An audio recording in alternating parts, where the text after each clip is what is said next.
Antes de mergulhar nessa história incrível, lembre-se de se inscrever no canal e ativar as notificações. Aqui cada história tem algo a dizer, e você não vai querer perder nenhuma. Num grande edifício de vidro e aço no centro da cidade, o empresário Marcos Delacroix, famoso pela sua riqueza e arrogância, observava sua nova funcionária, Clara, a empregada de limpeza. Ela era discreta, eficiente, mas aos seus olhos, insignificante.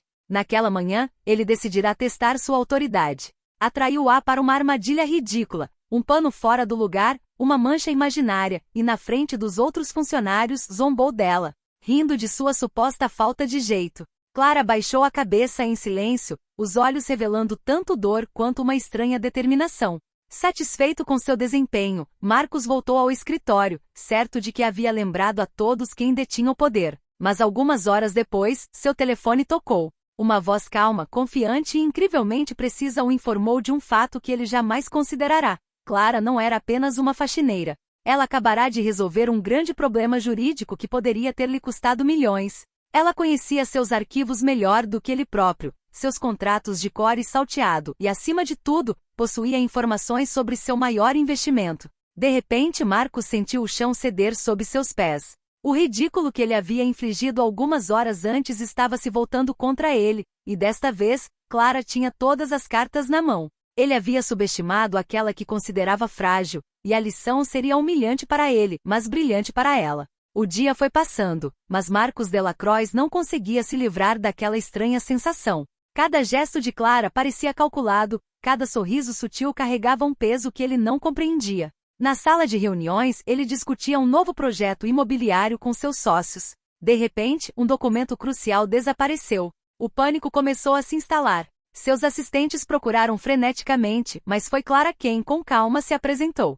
Senhor Delacroix, creio que o senhor esteja procurando por isto, disse ela, entregando-lhe uma pilha de documentos perfeitamente arquivados. Marcos olhou para ela, surpreso. Como ela sabia exatamente o que era necessário? Os sócios trocaram olhares atonitos. Clara não se limitou a entregar os documentos, começou a explicar certas anomalias nos contratos, detalhes que até mesmo Marcos havia ignorado. Enquanto ela falava, uma verdade se revelou para Marcos. Ele acabará de se fazer de tolo diante da mulher que desprezava. Seu sarcasmo, sua atitude arrogante, tudo parecia ridículo em comparação com a competência e o controle sereno dela sobre a situação. Uma raiva silenciosa cresceu dentro dele, mas estava tingida de admiração. Clara não precisava gritar, se defender ou buscar uma vingança espetacular. Sua vingança foi sutil, metódica e devastadora para o ego de Marcos. Ao final da reunião, Clara esboçou apenas um leve sorriso e retornou ao trabalho, deixando para trás um Marcos atônito, incapaz de dizer uma palavra. Ele acabará de aprender uma lição que jamais esqueceria. Subestimar alguém pode ser muito custoso. Nos dias que se seguiram, Marcos Delacroix não conseguia parar de observar Clara. Cada movimento, cada sorriso sutil, lembrava-lhe o quão enganado estivera. Determinado a retomar o controle, resolveu testá-la novamente, desta vez com sutileza. Ele a convidou para seu escritório, sob o pretexto de conhecer melhor sua equipe. Com seu ar arrogante de sempre, falou sobre novos projetos, reuniões importantes e decisões estratégicas. Ele achava que poderia constrangê-la, confundi-la com termos técnicos e números complexos. Mas Clara, calma e serena, respondia a todas as perguntas com uma precisão desconcertante. Ela conhecia os números, antecipava problemas e até propunha soluções que Marcos não havia considerado. Quanto mais ele tentava impressioná-la ou desestabilizá-la, mais ela parecia brilhar. Em dado momento, Marcos permitiu-se um sorriso condescendente. Impressionante. Mas será que você consegue mesmo lidar com uma crise se tudo estiver desmoronando? Clara o encarou por um instante, em silêncio. Então, em um tom suave, porém firme, acho que você subestima a capacidade daqueles que considera insignificantes. Essas palavras atingiram Marcos como um raio. Ele percebeu, com um toque de humilhação, que não tinha mais o controle.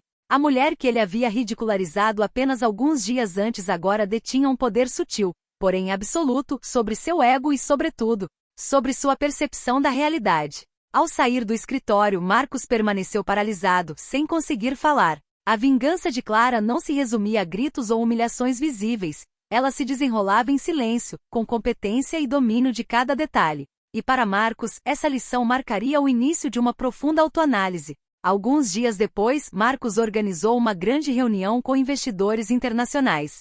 Orgulhoso e autoconfiante, ele pretendia exibir seu império e sua perspicácia nos negócios para todos. Clara, é claro, estava lá, encarregada de preparar a sala e organizar os documentos. No início da reunião, Marcos apresentou um projeto importante, certo de que impressionaria seus convidados. Mas, no meio da apresentação, um investidor levantou a mão, pedindo esclarecimento sobre certas cláusulas do contrato que o próprio Marcos havia redigido. Ele buscou respostas freneticamente, mas nenhuma surgiu de imediato. Foi então que Clara interveio com calma e sem levantar a voz. Permita-me, Sr. Delacroix. De acordo com os documentos e os cálculos exatos, aqui está a correção necessária. Ela expôs os erros, explicou as implicações financeiras e até ofereceu soluções. Os investidores surpresos assentiram em aprovação. Marcos sentiu o rosto corar. A mulher que ele havia ridicularizado agora estava salvando sua reputação e o enterrando diante de todos. Ao final da reunião, Clara simplesmente se afastou, deixando Marcos imóvel, humilhado, mas consciente de que acabará de receber uma lição memorável. Ele queria humilhar alguém que considerava inferior, mas foi ele quem se viu vulnerável, exposto e questionado. Naquele dia, Marcos finalmente entendeu algo essencial. A verdadeira força não reside na arrogância ou no status, mas no conhecimento, na competência e na serenidade diante da adversidade. E Clara acabará de lhe provar isso da maneira mais brilhante possível. Alguns dias após a reunião, Marcos Delacroix estava sozinho em seu escritório, refletindo sobre tudo o que havia acontecido. A humilhação pública fora cruel, mas despertara algo dentro dele, respeito e admiração por Clara. Ele sabia que não poderia mais tratá-la da mesma maneira. Ele a convidou novamente, desta vez para uma conversa sincera. Clara aceitou, consciente de que aquele momento mudaria a relação profissional entre eles, mas sem jamais perder a dignidade. Marcos, eu nunca quis te humilhar, disse ela calmamente. Eu só queria que você entendesse que o verdadeiro poder não vem do status, mas da competência e do respeito pelos outros. Marcos, constrangido mas sincero, respondeu: Clara, você me mostrou algo que eu nunca havia entendido. Seu trabalho, sua inteligência, sua calma. Tudo é excepcional. Espero que você tenha um papel maior nos meus projetos. Clara sorriu não com arrogância, mas com uma satisfação discreta. Ela acabará de transformar uma situação em que era desprezada em um trampolim para o reconhecimento e o respeito que merecia desde o início. Algumas semanas depois, ela foi promovida a um cargo estratégico dentro da empresa. Marcos, agora mais humilde, aprendeu a ouvir, respeitar e valorizar talentos onde antes não os percebia. A faxineira que ele considerava frágil tornou-se sua aliada mais valiosa. E Marcos aprendeu, da pior maneira, que a arrogância pode derrubar até os mais poderosos, enquanto a humildade e a competência elevam aqueles que são subestimados.